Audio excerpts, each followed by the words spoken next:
సమస్య ఏదైనా జటిలం చేయని నైజం తుని వెంట నడిచిన ప్రజల బాగోగుల కోసం నిరంతరం శ్రమించే సహృదయుడు ఆయనే యనమల రామకృష్ణుడు అంటున్నారు తిరు నియోజకవర్గ ప్రజలు. అందుకే అప్పుడు ఇప్పుడు మరెప్పుడు తమ అడుగులు ఆయన వెంటేనని జిల్లా మత్స్యకార సంఘం అధ్యక్షుడు కోడ వెంకటరమణ నిన్న కొన్ని యూట్యూబ్ ఛానల్లో మా ప్రీతమ నాయకులు గౌరవనీయులు యనమల రామకృష్ణ గారి మీద కొన్ని అవాకులు చవాకులు వినిపించడం జరిగింది.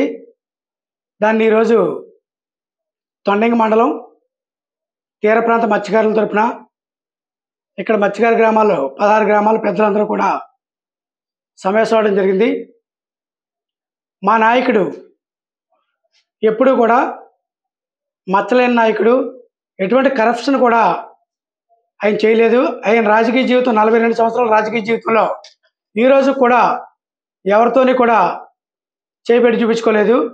అలాగే మొట్టమొదటిగా SEZ వచ్చినప్పుడు ఆయన మేమందరూ కూడా ఆయనతో పాటుగా వ్యతిరేకించాం. నిజానికి చెప్పాలంటే ఈ SEZలో యనమల ఫ్యామిలీ వాళ్ళు ఎక్కువ భూములు నష్టపోయారు. అదేవిధంగా ఈ ప్రాంతంలో ఉన్న రైతులు కానీ మత్స్యకారులు కానీ అందరూ కూడా నిరక్షరాస్యులు, వాళ్ళకి ఏం తెలియదు. కాబట్టి రైతులకి ప్రధాన జీవనాధారం వ్యవసాయం, అలాగే మత్స్యకారులకి ప్రధాన జీవనాధారం చేపల వృత్తి. ఈ ఫ్యాక్టరీలు వస్తే ఈ పర్యావరణం వల్ల నష్టపోతారనే ఉద్దేశంతో మొట్టమొదటిగా గళమెత్తిన వ్యక్తి మా ప్రీతమ నాయకులు యనమల రామకృష్ణ గారు. ఆయన ప్రభుత్వంలో ఉన్నప్పటికీ అనేక సార్లు ఈ కంపెనీ వాళ్ళు గొడవలు పెడుతుంటే ఆయన అమాయక ప్రజలందరూ కూడా ఏదో ఒకటి చేస్తే మళ్ళీ ఇబ్బంది పెడతారు, పోలీసు కేసులు పెట్టి ఇరికిస్తారనే ఉద్దేశంతో ఆయన మా ముందుండి, అలాగే మేము నష్టపోకూడదనే ఉద్దేశంతో గ్రీన్ ట్రిబ్యునల్కి కూడా లెటర్ రాసినటువంటి వ్యక్తి మా ప్రీతమ నాయకులు యనమల రామకృష్ణ గారు. మాతో చాలాసార్లు కూడా చెప్పారు. అటువంటి ఆయన మీద ఈరోజు కొందరు దుష్ప్రచారం చేస్తున్నారు. దాన్ని మేము తీవ్రంగా ఖండిస్తున్నాం. ఎందుకంటే మొన్న కూడా అపోజిషన్లో కూడా మా గ్రామాల ప్రజలందరూ కూడా అక్కడ మీటింగ్ పెట్టాం వంటమావిడి సెంటర్లో. మా తరపున ఎప్పుడు కూడా పోరాటం చేసి వంట వరపుకి కానీ అన్ని విధాలు కూడా ఆయన మాకు సంపూర్ణ మద్దతు ఇచ్చారు.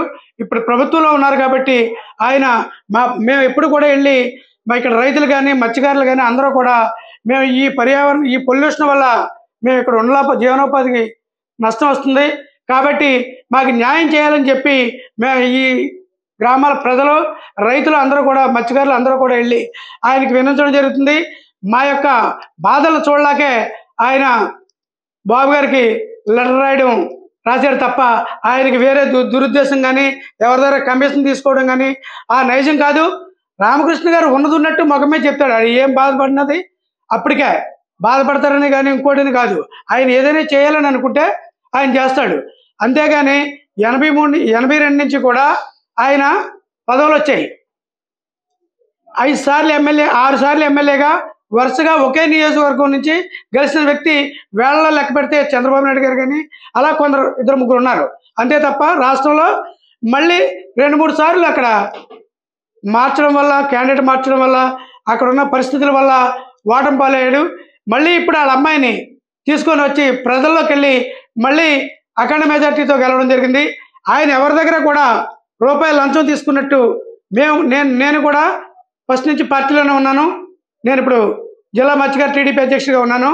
మత్స్యకారులకు ఏ కష్టం వచ్చినా ఆయన దగ్గరికి వెళ్ళి మేము చెప్పిన వెంటనే ఆయన స్పందించి మా పక్షాన్ని పోరాడాడు తప్ప ఆయన స్వలాభం కోసం ఏం కాదు. వాస్తవంగా ఏవీ నేరంలోనే ఆయన భూములు ఎక్కువపోయి ఆయన ఎప్పుడు కూడా గోల్డెన్ స్కూల్లో పుట్టారు. ఆయన వాళ్ళ నాన్నగారి దగ్గర నుంచి కూడా గురుబాబు గారి టైంలో కూడా వాళ్ళ నాన్నగారి దగ్గర నుంచి యనమల రామకృష్ణ గారి ఫాదరు ఒక పెద్ద ఉన్నతమైన కుటుంబంలో పుట్టి ఒక ఉన్నతమైన ఇదిగాన లా విద్యాభ్యాసం చేసి రాజకీయాల్లోకి బలవంతంగా వేరే వాళ్ళు తీసుకొస్తే వచ్చారు తప్ప వచ్చిన తర్వాత ప్రజలకు సేవ చేయాలనే ఒక ఉద్దేశం. కొందరికి నచ్చకపోవచ్చు, కొందరికి ఏది ఏమైనా ఆయన ముక్కుసూటిగా మాట్లాడే వ్యక్తి. కొందరు కుల అభిమానము, కుల పిచ్చి అని చెప్పి